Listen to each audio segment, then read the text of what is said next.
How do you ambush Patton, one of the most aggressive commanders in the war, without him realizing it until it's too late? It happened on a road labeled Clear. But waiting ahead was a king tiger, and the first hit changed everything. In the spring of 1945, as the Rhine fell behind and the road to Berlin opened ahead, American commanders believed the worst was over. Organized German resistance had shattered.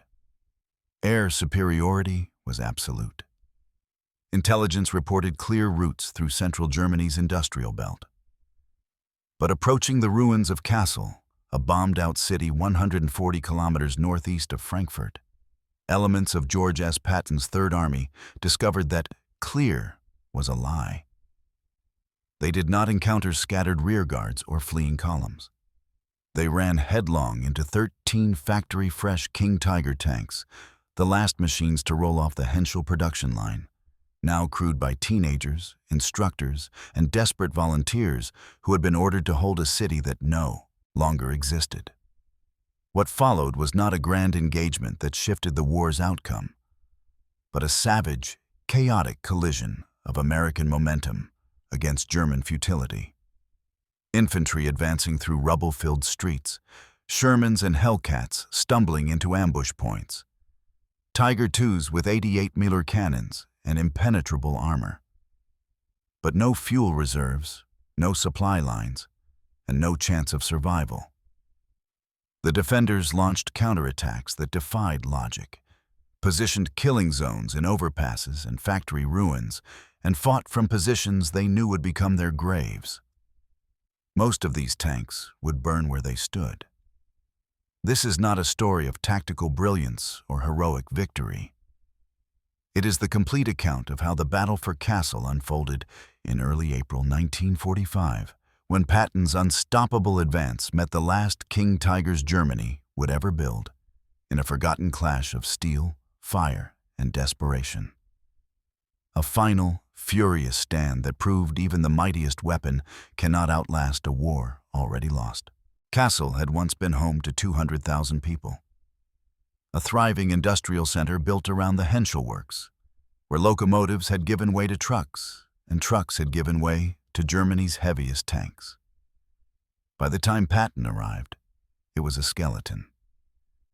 The RAF had gutted the medieval core in October 1943, reducing entire districts to ash and twisted steel. Families sheltered in cellars. Water came from broken mains and hand-dug wells. The Henschel plant, though battered and burned, continued to assemble King Tigers until the final days of March 1945. Before we dive into this story, subscribe and leave a comment telling me where you're watching from. Every view helps bring more stories like this to life. The Henschel Works had been the pride of Kassel since the 19th century. What began as a locomotive manufacturer evolved into one of Germany's most critical military production centers. By 1942, the sprawling complex of assembly halls, foundries, and machine shops had shifted entirely to tank production, first the Tiger I, then the monstrous Tiger II. At its peak, the plant employed over 8,000 workers and turned out finished tanks at a rate that kept entire panzer divisions operational. But by early 1945, Kassel was dying. The RAF had come in October 1943, dropping incendiaries that turned the medieval city center into an inferno. Entire neighborhoods vanished in a single night. Half-timbered houses, churches, markets reduced to charred foundations. The Americans followed with precision strikes targeting rail yards and industrial zones. By March 1945, more than 10,000 civilians were dead. Survivors lived in cellars and basement shelters, emerging only to scavenge food or collect water from broken pipes. Electricity flickered sporadically. Gas lines were severed. The city smelled of ash, rot, and diesel fumes. Yet somehow, impossibly, the Henschel plant continued to function.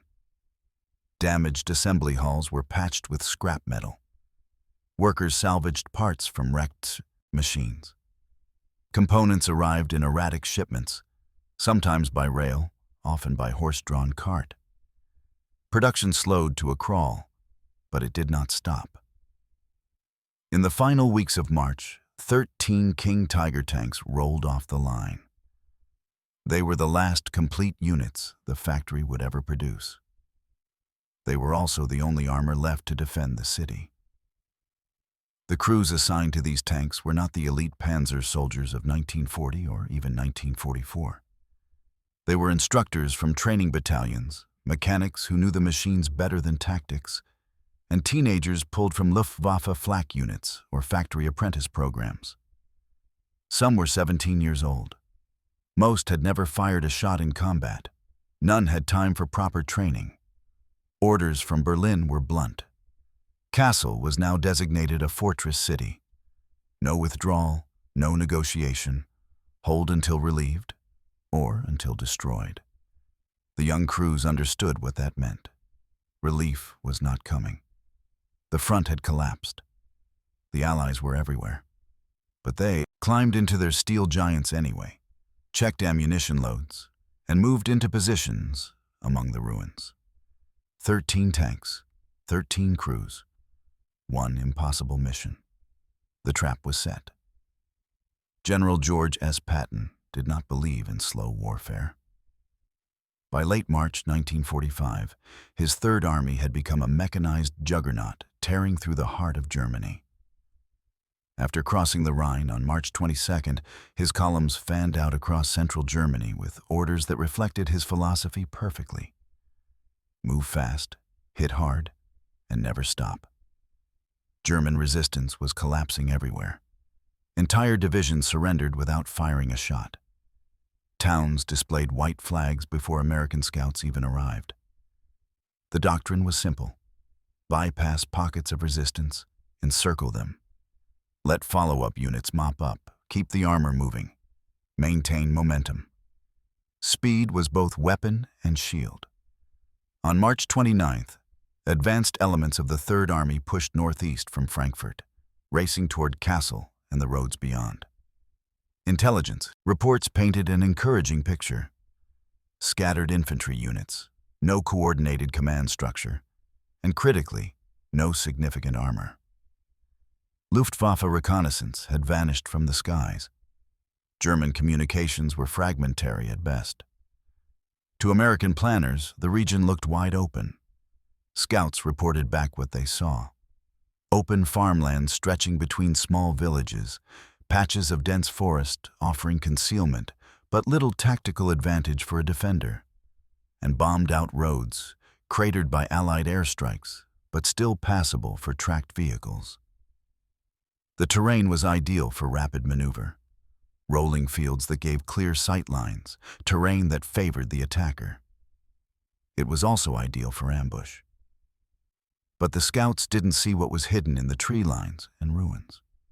They didn't detect the King Tigers dug into hull-down positions, along ridges, or camouflaged beneath factory debris on the outskirts of Kassel. German radio discipline was perfect. No movement during daylight, no engine noise. The defenders waited like coiled springs. American confidence grew with every mile. Supply lines stretched thin behind the advancing columns, but morale remained sky-high. The war was nearly over. Everyone could feel it. Orders came down the chain with an almost casual certainty.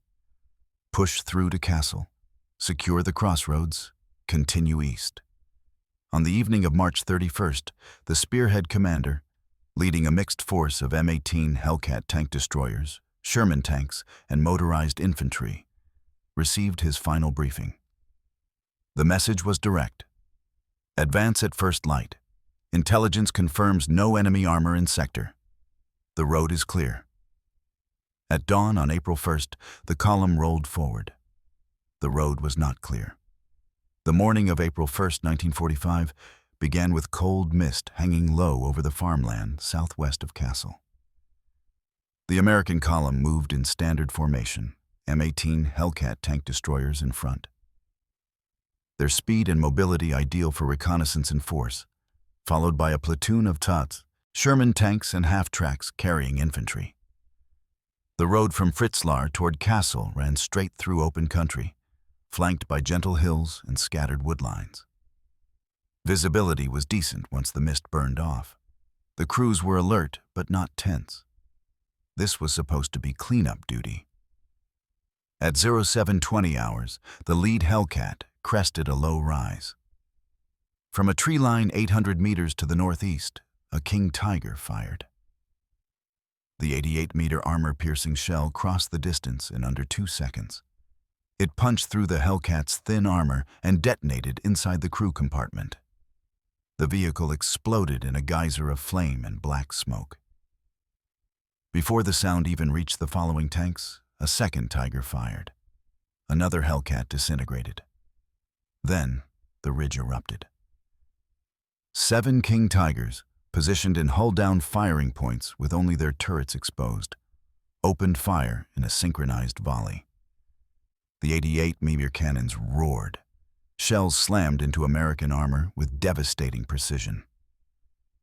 A Sherman's turret was blown clean off its hull. Another burst into flames, crews scrambling from hatches. A third took a direct hit to the engine and ground to a smoking halt. In less than 4 minutes, 6 American vehicles were destroyed or disabled. Chaos consumed the column. Radios crackled with panicked transmissions. Survivors threw their tanks into reverse, tracks churning dirt as they fled back down the road. Infantry abandoned their half-tracks and dove into ditches. Smoke obscured the battlefield. No one could locate the source of fire. No one could return effective shots. But the German success was fleeting. The King Tigers had no fuel trucks waiting behind the lines, no infantry to secure their flanks, no resupply convoy. They had delivered their ambush perfectly, and now had nowhere to go. Within minutes, American forward observers radioed coordinates. Artillery battalions responded instantly.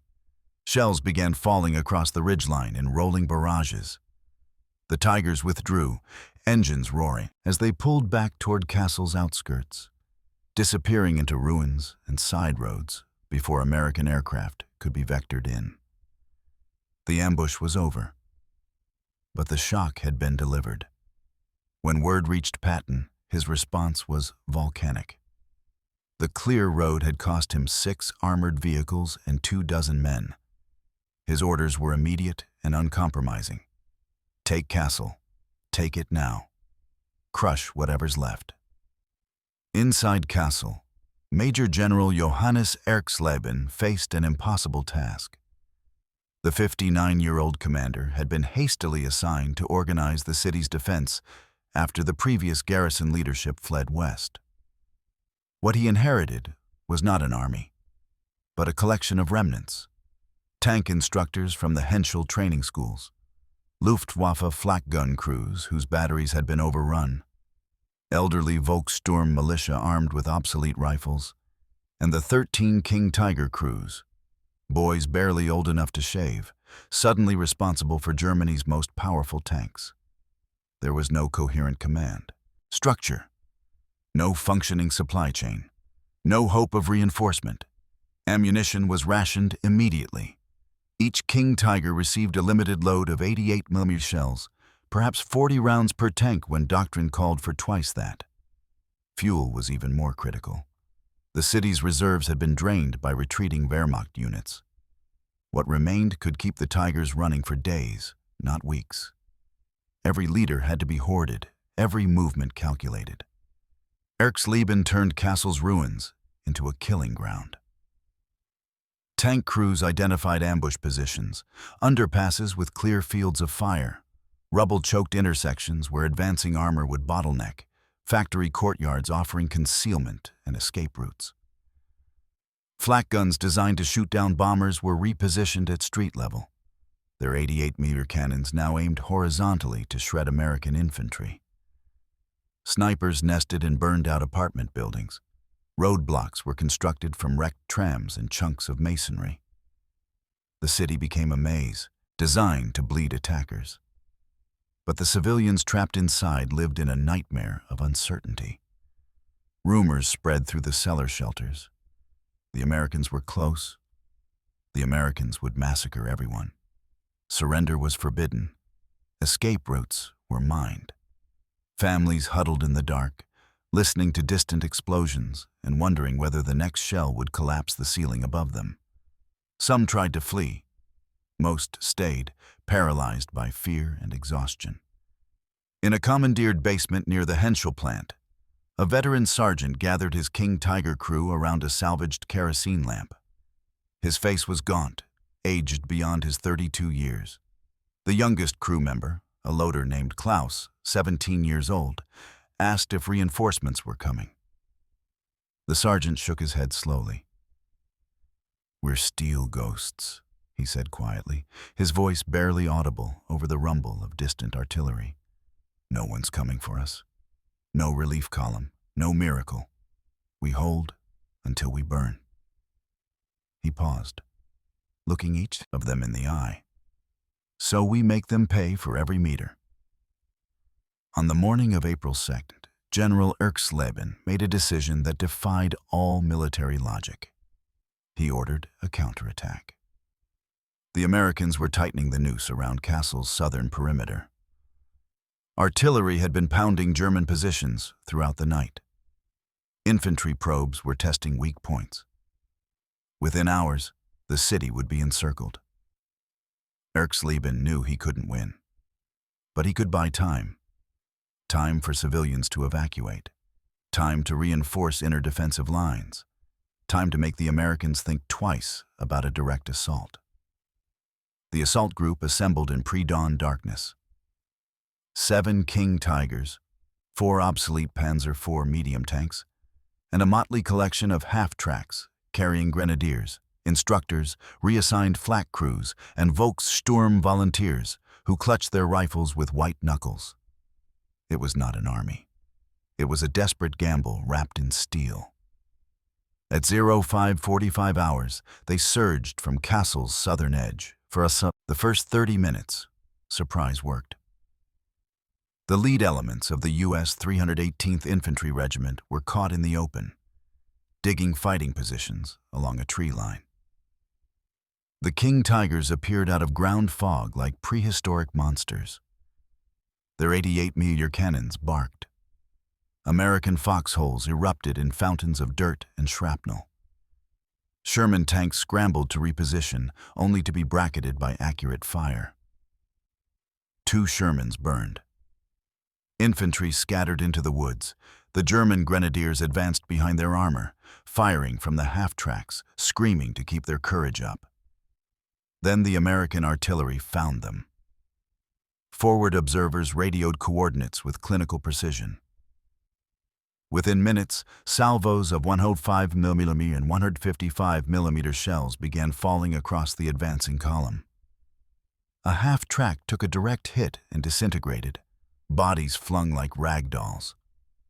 Another struck a mine, planted by retreating Germans days earlier, and flipped onto its side, burning. Grenadiers in the open were cut down by shrapnel and machine gun fire. The advance stalled. Then came the P-47 Thunderbolts. They dove from the morning sky, rockets streaming from wing pylons. Explosions walked across the battlefield. One King Tiger's engine compartment erupted in flame, the crew bailing out and running for cover. Another took a rocket to the turret ring and ground to a halt, immobilized and bleeding smoke.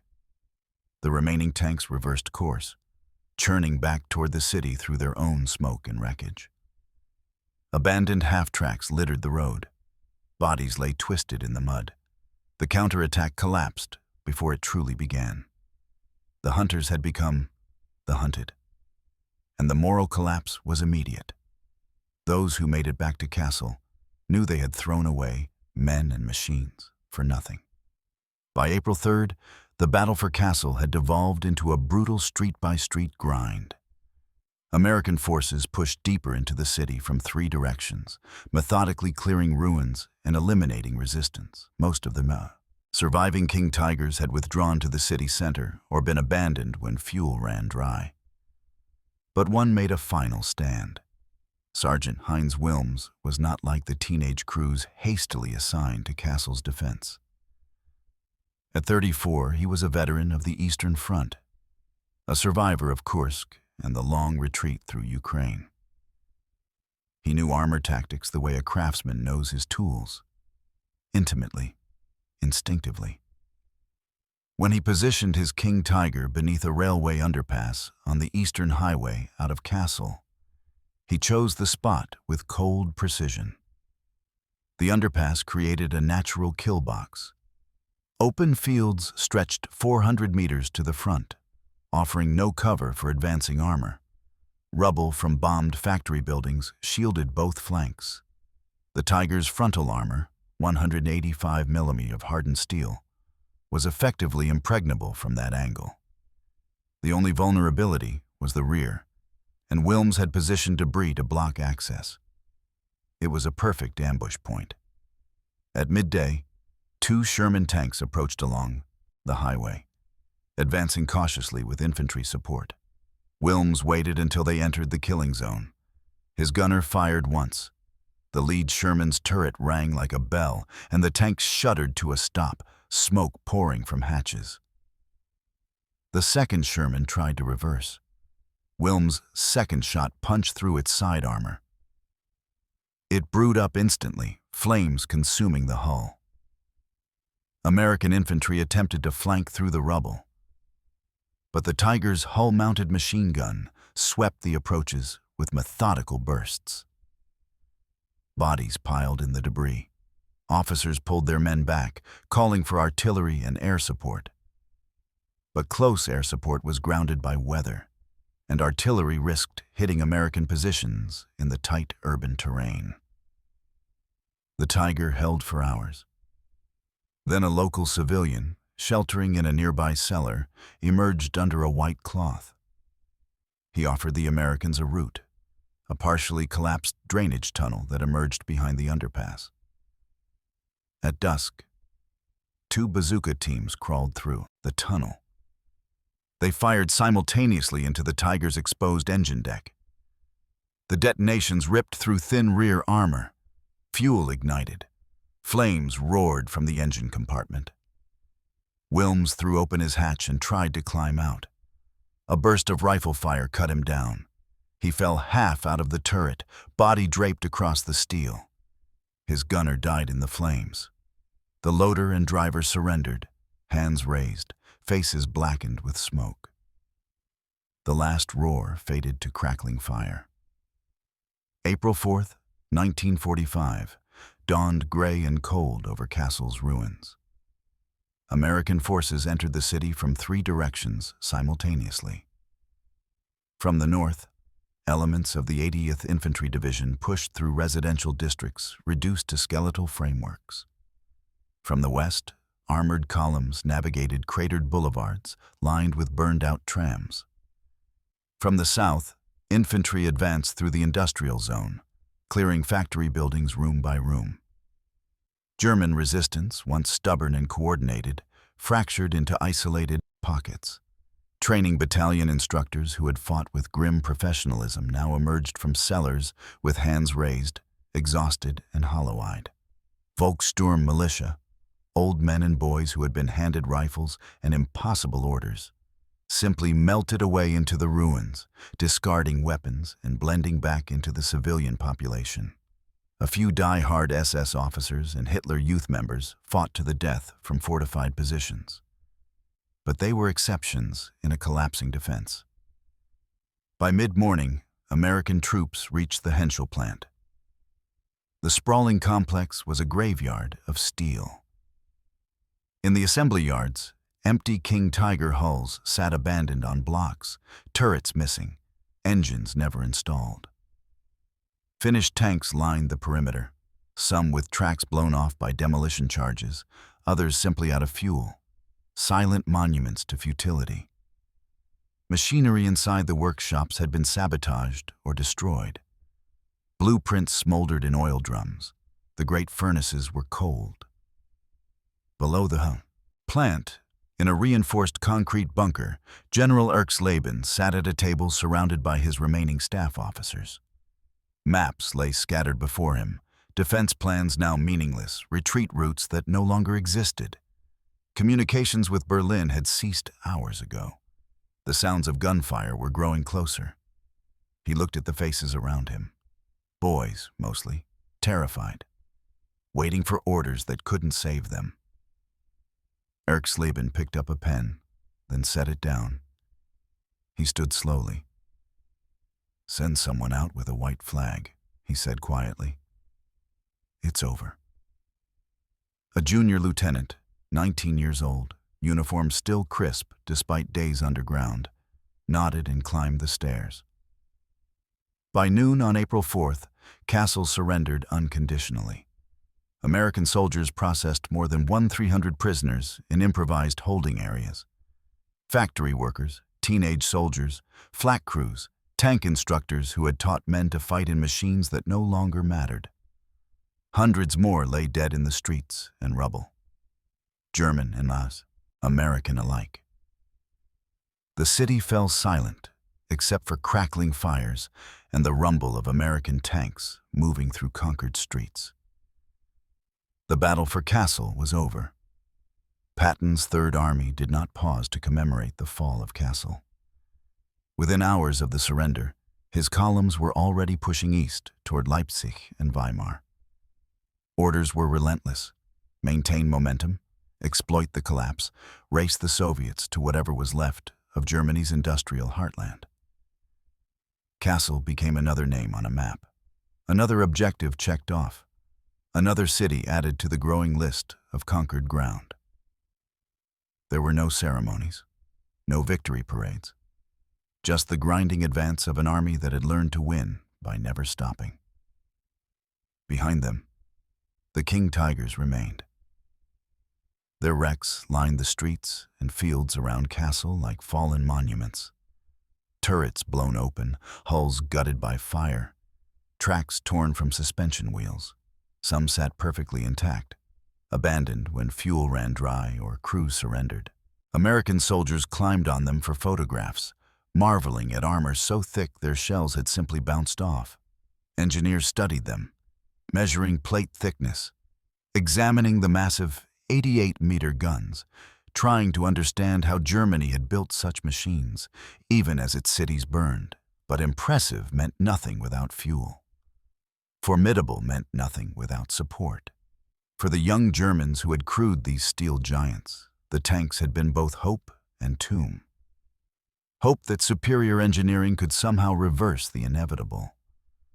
Hope that one more ambush, one more stand, might matter. But for most, the tanks became the place where they died. Trapped inside burning hulls, cut down trying to escape, or surrendering with blackened faces and empty hands.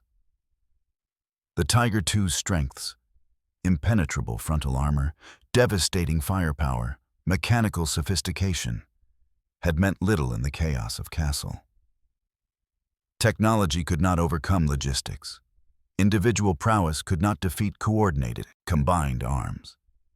America had won, not with a better tank, but with air superiority, massed artillery, reliable supply chains, and infantry tactics refined through years of brutal learning. The clear road that Patton's scouts had reported ended not in triumph, but in fire, smoke, and silence. A killing ground where Germany's finest weapon met reality and lost. Kassel proved what the entire war had already demonstrated, that even the strongest weapon cannot save a doomed cause. That steel and firepower are nothing without the system to sustain them. That individual acts of courage and engineering brilliance cannot reverse strategic collapse. The King Tigers didn't just die in Kassel. They died with the idea that strength alone could still win a war already lost.